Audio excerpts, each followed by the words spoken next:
Petarung MMA versus buaya besar yang masuk ke area sekolah. Luar biasa, seorang petarung MMA bergulat dengan buaya setinggi 10 kaki dengan tangan kosong. Pertarungan itu terjadi di salah satu sekolah di Florida, Amerika Serikat. Dalam video yang beredar, petarung tersebut menjepitnya dan duduk di atas pundak si buaya. Berkat pertolongan beberapa petugas pemadam kebakaran, petarung MMA itu akhirnya keluar sebagai pemenang. Seperti apa kisah selengkapnya? Dilansir dari Daily Mail, petarung MMA itu bernama Mike Dragic. Pria berusia 33 tahun itu bergegas memasuki pekarangan sekolah saat mengetahui ada buaya masuk ke sana. Dragic bertarung dengan buaya di depan kerumunan penonton yang bersorak-sorai. Lalu pergi ke arah tempat parkir. Di sana saya menyelesaikan pekerjaan melawan buaya, tambahnya.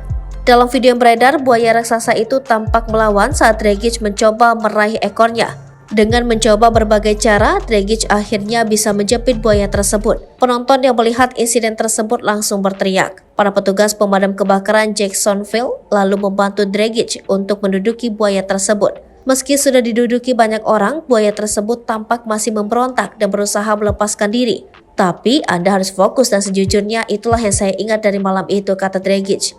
Pihak konservasi ikan dan marga satwa Florida memperkirakan bahwa negara bagian tersebut memiliki sekitar 1,3 juta buaya dari setiap ukuran di 67 kabupatennya. Bahkan telah banyak catatan insiden gigitan tak beralasan sejak 1948 dan hingga November 2021. Total sudah ada kasus gigitan buaya sebanyak 442. Hanya 26 dari mereka yang mengakibatkan kematian manusia.